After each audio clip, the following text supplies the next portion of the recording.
Olá, muito boa noite, bem-vindo ao programa DNA com gente que faz e acontece. Bem, o nosso convidado de hoje tem uma carreira exemplar de muito sucesso. Médico oftalmologista, foi pioneiro em muitos desenvolvimentos, além de ter criado instrumentos e técnicas que são usadas mundialmente. Líder nas áreas de córnea, catarata e cirurgia refrativa, já apresentou cursos e palestras em vários países. Além disso, é presidente da mantenedora da FASER, Faculdade de Medicina, diretor-presidente do Hospital de Olhos, diretor da Associação Comercial de Minas Gerais, cônsul honorário do Canadá em Belo Horizonte e presidente da União Brasileira para a Qualidade. Estamos recebendo um professor, empresário, doutor, empreendedor, Ricardo Guimarães. Que honra tê-lo aqui. A gente que se conhece das pistas de Cooper, que não se fala mais Cooper hoje em dia. Não. É caminhada, não é isso? É caminhada. Você que entende de saúde, você tem que adequar também a linguagem, passa por aí? É caminhada, é automovimentação, né? Necessária, hoje o maior fator de saúde para todos nós, né? Salve lá. Mas somos companheiros lá e temos sempre o prazer de conversar um pouco ali enquanto caminhamos, né, Paulo? Bom lá, inclusive falando de patrocínio, que é a sua origem, né? O DNA passa por lá, né? Não passa, nasci em Patrocínio, Triângulo Mineiro, né? Passei a minha infância, fiz o meu curso primário lá, depois me mudei de Patrocínio, morei alguns quantos anos? Ficou quanto tempo lá? Eu morei em Patrocínio até meus 10, 11 anos de idade, depois morei 2 anos em Unai, também em Minas Gerais, e depois fui para Brasília, onde eu fui completar o meu curso ginasial na época. Não, eu vou chegar lá, mas vamos falar um pouquinho correndo, dessa infância, o que você guardou na memória, o que volta de vez em quando? Eu estou numa idade assim, de repente vem uns flashes da infância, o que vem aí na sua cabeça? Aí? Olha, Patrocínio é uma cidade muito diferenciada, porque nós tínhamos lá 3 instituições de ensino muito diferenciadas. Era um colégio internato de padres masculino, um colégio internato de freiras feminino e tinha um instituto bíblico. Então, era uma cidade da educação. A gente convivia muito com professores.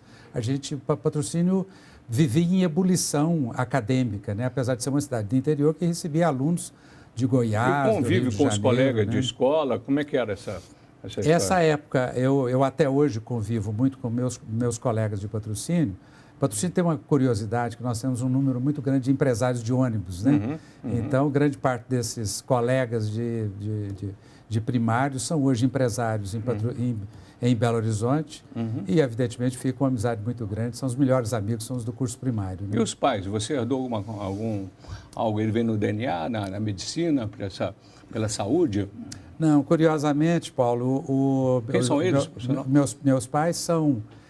meu pai era comerciante, minha mãe professora, né? Meu pai era comerciante do ramo. O nome dele?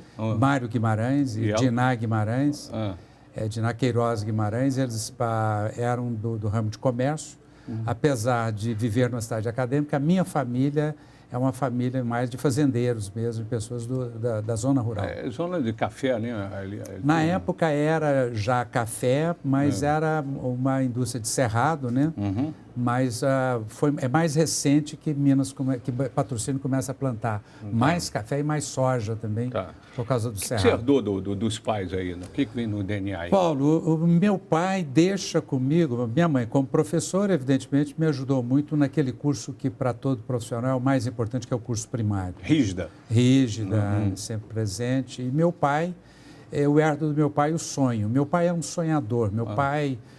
ele morou muito tempo em São Paulo, ainda quando jovem, e depois ele volta para Patrocínio, mas esse sonho da cidade grande, o sonho do desenvolvimento, sempre esteve com ele. E meu pai me falava do mundo, meu pai sempre me trouxe os grandes eventos, os grandes cientistas. Meu pai me trouxe, apesar de não ter um curso superior completo, meu pai me traz o sonho de ser um pesquisador que me acompanhou o tempo todo. Essa trajetória, a sua formação, como é que foi? Depois chegou em Belo Horizonte? Então eu venho para Belo Horizonte sem um sonho realmente definido, porque eu trabalhava, eu estudava e trabalhava. Primeiro emprego? Qual que é? Eu fui contínuo da Federação Mineira de Futebol. Fui durante muito tempo contínuo, durante meu curso científico, né, me preparando para o vestibular. E quando, no último ano, preparando para o vestibular, eu fui aprovado no Colégio Universitário, que era uma instituição da Universidade Federal de Minas Gerais, para me preparar para o vestibular. Aí eu parei de trabalhar e meu pai me deu uma assistência maior, econômica. Para você fazer curso de oftalmologia? Aí eu fiz medicina, né? Eu passei em medicina. Especialidade? Depois, em medicina, eu resolvi fazer oftalmologia. Por quê? Então, olha que curioso. Eu queria ir para o exterior. Eu precisava... Eu tinha essa aspiração... Do pai? Do meu pai, de morar, de morar algum tempo fora. Algum lugar específico, não? Não, morar no exterior, né, de qualquer lugar. Para fazer isso como estudante, eu precisava completar um mestrado ou doutorado. Então, muito da minha decisão do que fazer foi orientada por qual é o curso que tem mestrado e doutorado. Bacana. Inclusive, eu fiz, antes de fazer oftalmologia, eu fiz cirurgia cardiovascular. Eu era monitor de cirurgia cardiovascular, eu tinha uma carreira basicamente garantida como cirurgião cardiovascular. Mas tinha um sonho que não poderia perder o balão. Eu não podia, eu tinha que fazer mestrado e não tinha mestrado nem doutorado. E foi para onde, Ricardo? Terminei meu doutorado com o professor Hilton Rocha, né, o nosso grande professor Hilton Rocha. Aliás, foi uma batalha, né, para ser aprovado na oftalmologia. E aí ganhei uma bolsa da CAPES e fui para a França. Inicialmente eu fui para Estrasburgo, onde eu fiquei 1 ano. Depois eu fui para Paris, onde fiquei outro ano. Depois para Londres. E finalmente, para completar esse percurso, eu terminei 1 ano em Washington. Brincadeira. Trabalhando no Instituto Nacional de Saúde e fellow da Georgetown University. Parabéns. E aí, voltando aqui para a Terra, foi aí, Curioso, Paulo, eu estava nos Estados Unidos já situado e já com uma certa estabilidade. Mas nessa época o governo brasileiro fez uma promoção de retorno de cientistas que estivessem morando fora e criou condições excepcionais para o nosso retorno. Eu aceitei esse convite, vim na época como professor da Universidade Federal de Minas Gerais, na Faculdade de Medicina. Então, eu voltei para Belo Horizonte, a minha esposa também foi comigo. O nome dela? Márcia Reis Guimarães, né? E ela também voltou para uma posição de professora na Faculdade de Medicina e nós voltamos para Belo Horizonte com o objetivo de fazer pesquisa, né? Não tinha Aí tem aqui a nossa diretora aqui, pautando aqui para mim. Você introduziu, eu conheço algumas delas, mas inovações na oftalmologia. Foi pioneiro em muitos desenvolvimentos, né? Além de ter criado instrumentos aí. Dá uma geral aqui para o nosso telespectador desse capítulo aí. Essa época que eu passei no exterior foi uma época de transformação muito grande da oftalmologia. Foi nessa época que se criou a cirurgia refrativa, que se criou a cirurgia de catarata. Eu participava desses projetos de pesquisa nos Estados Unidos como pesquisador. Minha vocação, como eu te falei, foi sempre ser pesquisador. Eu não tinha uma visão de área clínica muito bem definida nessa época. Então, quando eu cheguei no Brasil, a oftalmologia do Brasil ainda estava no estágio anterior de fazer cirurgia de catarata com a metodologia antiga, não tinha ainda essa visão de desenvolvimento. Eu tive esse privilégio de poder ser vetor dessas transformações. Inclusive, suas palestras vieram aí, não? Estou errado? Aí eu desenvolvo aqui no Brasil. Nos Estados Unidos também não havia um desenvolvimento muito grande dessas áreas. Era a Holanda, era a Holanda e o interior da França e a Inglaterra que estava com esses desenvolvimentos. Então, nós trouxemos esses avanços para cá. Obviamente que isso produziu uma certa reação inicial na época que nós começamos a fazer as primeiras cirurgias, mas logo, logo isso se alastrou, se transformou num padrão. Mas as palestras também esclareceram para muitos os colegas. Correto. E os nossos avanços, eles eram muito bem-vindos também nos Estados Unidos. Bacana. A gente ganhou, nós ganhamos uma reputação muito grande nos Estados Unidos. Nós tivemos esse privilégio de levar o nome do Brasil para os Estados Unidos, para a França e especialmente para o Canadá. Parabéns. Nesse período. E aí esse livro que vem e condensou exatamente essa expertise que você adquiriu? Obviamente, todos esses avanços eram traduzidos em artigos científicos, eram publicados na literatura, mas havia necessidade de você publicar um livro-texto básico para orientar o oftalmologista brasileiro sobre as técnicas, sobre como fazer, sobre detalhamento, um detalhamento maior das técnicas cirúrgicas, algumas que a gente tinha aprendido e praticado, mas todas elas com contribuições nossas, porque essas técnicas foram melhorando ao longo do tempo, né? Tá. Então, esse livro teve esse objetivo de ser um livro-texto básico para o oftalmologista brasileiro. Eu tenho em pauta aqui a FASEC, que é a Faculdade de Medicina, queria que você falasse, mas a clínica doutor Ricardo Guimarães, aqui, nossa vizinha, aqui começou primeiro, né? Eu fico 2 anos na Faculdade de Medicina como pesquisador. Depois de um certo tempo, eu vi que eu tinha muita dificuldade em desenvolver as pesquisas que eu queria fazer, que eu pretendia fazer. A universidade é sempre um pouco mais lenta. Então, eu tomei uma decisão de abandonar a faculdade, não ficar dublê de professor e clínica privada. Eu fui exercer a clínica privada. A minha clínica cresceu muito rapidamente em função exatamente dos avanços que a gente trazia para o mercado. Aí eu tinha um consultório em frente à Faculdade de Medicina, que foi crescendo, passamos depois para uma casa e depois de 10 anos nós construímos o hospital aí no Vila da Serra, ao lado do Hospital Biocor, né, que na época foi a maior clínica privada de oftalmologia do país. Bem, a gente é testemunha desse desenvolvimento. E a FASE veio depois, na sequência? A FASE, ela é consequência de um projeto que eu trago comigo desde 2008. Em 2008, o governador Aécio me convidou para participar do planejamento estratégico da ciência e tecnologia no seu governo. É nessa época que há uma decisão de construir aquele aeroporto de Confins, Aerópolis. Em Vespasiano, né? Que é em Lagoa Santa, Vespasiano, naquela região.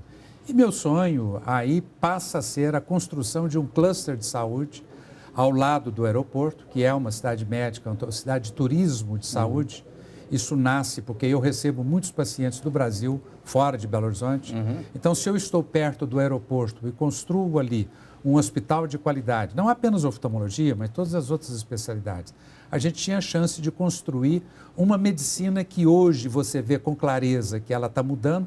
Naquela época não era muito claro que nós teríamos essas mudanças. Se eu quero fazer uma cidade médica, a primeira coisa que eu tenho que fazer é preparar médicos para esse futuro. Vem daí a decisão de fazer a aquisição da FASE, que é uma faculdade voltada para formar profissionais médicos que pratiquem uma medicina do futuro. Tá, ok, mas geral, né? Medicina geral? Não, medicina geral. Existe todo um currículo, aprovação de MEC, mas o perfil do profissional está mudando, né? Falando em... Pois esse tópico aqui que eu tenho na pauta também. Como é que você vê do seu tempo para atual hoje? O que mudou na formação acadêmica desses novos... dessa nova demanda no mercado? Primeiro, Paulo, há que se reconhecer que a medicina que nós praticamos hoje, ela é insuficiente para atender a demanda de qualidade e quantidade, tanto do nosso paciente, de nós como paciente, como do governo, ou até mesmo como dos planos de saúde, todos aqueles que operam. Os hospitais estão falidos, os médicos estão insatisfeitos, os pacientes estão insatisfeitos. Essa medicina, Paulo, está acabando. Nós precisamos de mudar. Aliás, é preciso dizer que educação e medicina são as áreas mais antigas ainda, que não sofreram essas grandes transformações que vieram com o século XXI. Nós estamos mudando o perfil do médico, nós estamos mudando o perfil do paciente e nós estamos mudando o perfil das instituições. Dentro dessa sua paixão que você pontuou aqui para a gente, mas você também levantou o impacto hoje da saúde, educação e da indústria num todo, né? Dentro desse contexto, né? A saúde hoje é o segmento econômico mais importante do ponto de vista econômico para qualquer comunidade. Mais de 30% do PIB do Brasil hoje, ou de qualquer país, dos Estados Unidos é maior do que isso aí, vem da atividade de saúde. Na medida que nós envelhecemos, nós vamos gastar mais com saúde, nós vamos gastar mais não apenas em recursos médicos, tratamento de doença, mas em recursos de promoção de saúde e de bem-estar. Então, nós acreditamos que a grande indústria de qualquer localização é a indústria de saúde. Todo governante devia dar mais atenção à indústria da Apaixonado pela saúde. profissão? E como? Estudo todos os dias, sou um apaixonado pela oftalmologia e pelas transformações que ela está nos trazendo. Bem, pesquisa é sua praia também, passa pelo FMG, muito trabalho. Como é que você vê a pesquisa hoje no Brasil? Estão andando, falta dinheiro, falta verba, deve faltar. Falta preparação. O Brasil não tem motivação e não tem inspiração para fazer pesquisa. Pesquisa depende muito de você formar um profissional já com essa aspiração de pesquisador. A minha formação é de pesquisador. Eu me formei muito mais para fazer pesquisa do que para fazer a medicina clínica. Eu até tinha uma angústia muito curiosa, porque quando eu fui fazer vestibular, eu tinha uma preocupação muito grande de não passar na primeira vez, porque um ano que eu perdesse, haveriam muitas descobertas que eu ia perder a oportunidade de fazer. Né? Olha que ansiedade bonita, mas infantil. Mas veja, o Brasil não é um país motivado pela pesquisa, não tem estrutura financiadora de pesquisa, e a pesquisa que se faz hoje no Brasil é muito mais por vocação e por determinação do pesquisador do que realmente por estímulo. Mesmo, né? É insistência, sabe? Okay.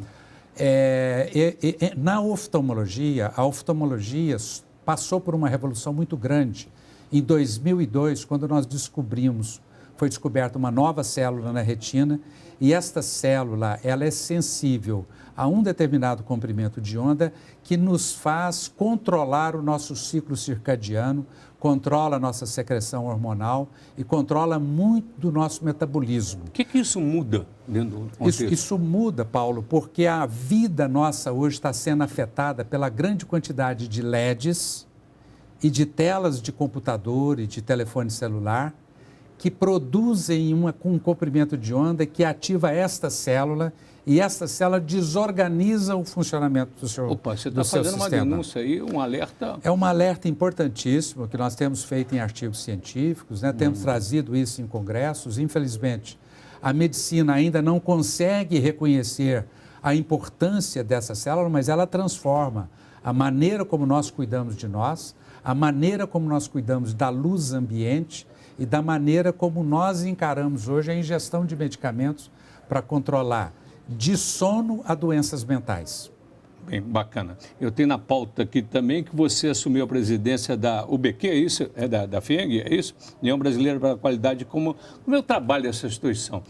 Então, esse convite da FIENG, da Federação Mineira das Indústrias, para que eu assumisse a presidência de uma instituição de qualidade, né? Aparentemente não tem muito a ver com a carreira de um médico, mas tem muito a ver com qualidade, porque medicina, ela está implícito que você só pode praticar medicina com qualidade. Eu recebi esse convite para me candidatar à presidência da UBQ, me elegi. É uma ONG que fica dentro da FIENG e ela ajuda instituições que querem promover qualidade, entre elas hospitais, clínicas ou mesmo indústrias.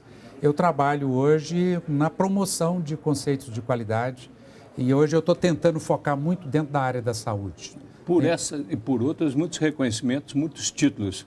Como é que é? Envaidece um pouco ou você acha que isso aí é uma contribuição que você dá à ciência num todo? Paulo, seria presunçoso, presunçoso, mas eu te digo com muito orgulho que a mosca azul não me mordeu. Eu mantenho um padrão de vida simples, eu me dedico muito ao meu trabalho, à minha vocação. Meu grande projeto hoje é, dentro da Faculdade de Medicina, formar médicos com uma visão de medicina do futuro. Obviamente que eu tenho que respeitar o currículo imposto pelo Ministério da Educação, mas eu tenho trabalhado muito com os nossos alunos para que eles incorporem valores, qualidades e objetivos que um médico de medicina do futuro tem que praticar. Mas dentro dessa visão ampla, né, dessa macrocósmica visão, entra até Brumadinho. O que é? Você pensa num todo, o entorno é importante também para o seu bem-estar e dos demais? Curiosamente, a ruptura da barragem de Brumadinho acontece em um dia que eu estava reunido com a diretoria do Hospital 23, exatamente discutindo um projeto de como a UBQ poderia ajudar a melhorar o nosso hospital de pronto-socorro, que é um hospital importantíssimo para nós, que passa por privações de investimento financeiro muito significativos. Você está falando do João 23? Do João 23, do Hospital de Pronto-Socorro. Eu estava com os dois diretores do hospital discutindo alternativas, é porque a nossa faculdade, mantém alunos e residentes dentro do hospital. E nós discutimos esse projeto quando foi anunciada a ruptura da barragem. E isso são aqueles momentos que você não esquece pelo potencial de trauma que trazia a ruptura da barragem.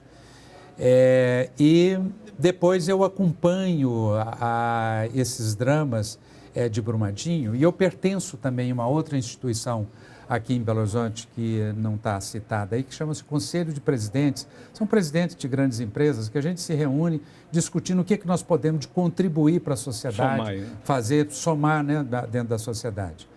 E nós acompanhamos também a desassistência que sofreram os moradores de Bento Rodrigues, a agonia dessa população, e a gente já antevia que eles iam ficar desassistidos, eles iam passar por dramas pessoais muito significativos. Daí ajuda. Aí eu propus ao conselho diretor, conselho deliberativo da UBQ, que nós dedicássemos a um projeto de ajuda à população de Brumadinho. Que está em trâmite. O Conselho de Presidentes aceitou esse desafio também junto com a UBQ. Nós estamos trabalhando, mas dentro de um ambiente complicado, com muita disputa legal, muito Ministério Público. Nós estamos buscando ainda um espaço para, num segundo momento, apoiar as comunidades e as populações da região. Brilhante. Aplausos. Eu vou chamar o intervalo comercial. A gente continua já, né?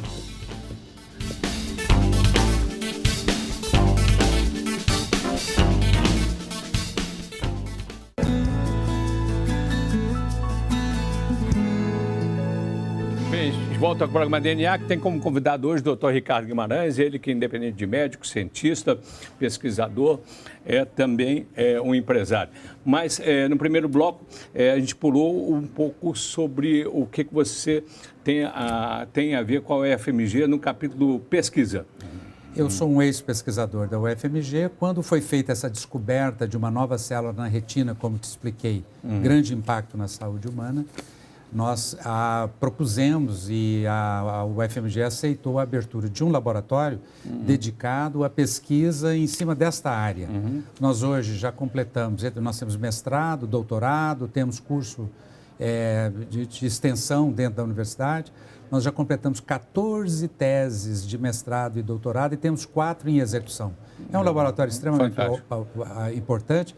E, Paulo, formamos já 6.000 profissionais de todos os estados do Brasil nessa área de conhecimento. Muito bem, parabéns. Vamos agora para o lado íntimo aí. Casado com a dona Márcia, né? Márcia Guimarães, minha esposa, colega oftalmologista e companheira de labuta e de ideais. Filhos? 4 filhos, 3 mulheres, 2 médicas, uma advogada e um filho economista. Bem, o que está faltando aí depois, profissionalmente ou pessoalmente agora alcançar depois, sobretudo pessoalmente hoje, o que falta alcançar? Eu acho que pessoalmente, Paulo, eu nunca vou conseguir alcançar tudo que quero muito, sabe? Eu vou precisar de viver mais uns 50 anos para fazer tudo que quero, mas meu grande sonho é, primeiro, transformar a oftalmologia brasileira com esse novo conhecimento, levar esse conhecimento ao alcance, principalmente de pediatras, neurologistas e psiquiatras, porque esse conhecimento impacta essa ação, e mudar a maneira como nós fazemos medicina no Brasil. Esse é meu grande sonho. Muito bem. De tudo que você já viajou pelo mundo afora, aí, qual o lugar que mais te marcou aí? Ou você, ou a família, ou você sozinho? Me marcou na época, foi evidentemente a França, como um país inovador, democrático, com uma dedicação à pesquisa muito grande. Mas hoje o país que eu olho como um símbolo é Singapura. Eu acho que é o símbolo de desenvolvimento e organização. Vai levar os netos lá? Vamos levar para passear, não para morar. Tem qualidades? Quais são as qualidades? São muitas, não são? Né? Paulo, eu acho que qualidades, vou destacar a perseverança, a resiliência, a dedicação e o compromisso com algo que eu peguei do professor Hilton Rocha, que é a minha vida toda dedicada à saúde da criança, da visão da criança na escola. Essa é a minha fundação, é o que eu faço e que me dá mais prazer. E o defeito? O defeito talvez seja, por muita dedicação à ciência e ao trabalho, talvez ser um pouco omisso com a família. Como é que você lida com as críticas? Muito bem, Muito bem. Eu não tem adoro críticas, adoro críticas. Acho que é a nossa oportunidade de melhorar. De crescer, desenvolver. Tá. O que te tira o sono? A preocupação com o Brasil. O Brasil está num ciclo de atraso que não consegue sair. Eu sou um esperançoso, mas cada dia que passa eu renovo minha esperança, mas ela está... Do país melhor? Do país melhorar, né? Vivemos esse momento hoje. O que você jamais perdoaria em alguém do seu contexto aí? Não perdoo, mesmo hoje, a falta de lealdade e a falta de transparência e de honestidade. Hoje trabalho muito para a educação cívica dos alunos da minha faculdade. Tá. Saudade? Tem idade? Saudade do papai, saudade né, das pessoas queridas que fizeram parte da nossa vida, principalmente, mas principalmente do meu pai. Religião? Religião católica, desiludido com a adesão da religião católica à política, ao PT. Pois é, mas é um cristão. Eu continuo cristão, mas muito decepcionado com a minha religião. Como é que você pretende ser lembrado aí pelas pessoas, pelo seu legado? Paulo, talvez pela minha contribuição na área da medicina, talvez pela minha contribuição na área da educação, tanto para as crianças que hoje nós assistimos nos projetos de pesquisa que nós fazemos. Nós trabalhamos hoje com essa área chamada, erroneamente, muitas vezes, de dislexia, de dificuldade de leitura, de aprendizagem de leitura da criança na escola. Eu queria ser lembrado por esse esforço que fazemos e que hoje é pouco reconhecido, porque a indústria quer vender medicamento, ela não quer reconhecer tratamentos que entrem em oposição com a venda de medicamentos. E talvez com o trabalho que eu faço na Faculdade de Medicina, tentando construir médicos competentes, orgulhosos, capazes de fazer uma medicina de boa qualidade. Conselho que você dá para eles?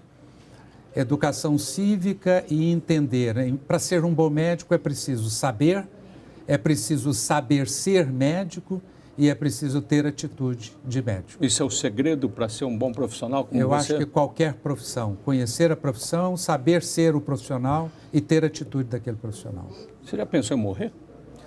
Eu não tenho esse Aliás, plano, você não. renasceu, né? Você sabe que eu passo na frente do cemitério virando de lado, né? Porque quem não é visto não é lembrado. Você renasceu, né? Você passou por um acidente, está aí. Passei. Estou na minha segunda vida. Essa é uma segunda oportunidade. Tive um acidente seríssimo em 2001, né? Eu sou piloto de avião, então eu tive um acidente com o meu avião, me queimei muito, né? Tenho toda essa contribuição, esse escalpo aqui vem da queimadura e tive que repensar a minha carreira profissional, porque eu parei de ser cirurgião e aí me dedico mais a ser educador e ser pesquisador. Se morrer, você deixaria alguém para deixar no seu túmulo lá, na sua lápide o quê? Você tem uma Aqui sugestão? jaz um teimoso. Lutou a vida inteira pelos seus ideais, independente dos resultados. E fechando aqui, como é que você faria um autorretrato do Dr. Ricardo, né? O meu autorretrato eu desenharia como um cientista que se transformou em médico e depois teve a oportunidade de voltar a ser cientista e que trabalhou intensamente na área que ele era apaixonado, que era a oftalmologia, a visão, e que morreu até o último dia e espero que morra rindo se não estiver doendo. É um alquimista, com certeza. Obrigado por ter vindo em nome da Rede Bandeirante Minas aqui. Um grande abraço, parabéns aí pela sua trajetória. Obrigado, Paulinho. Ali, garoto. Muito bom. Opa.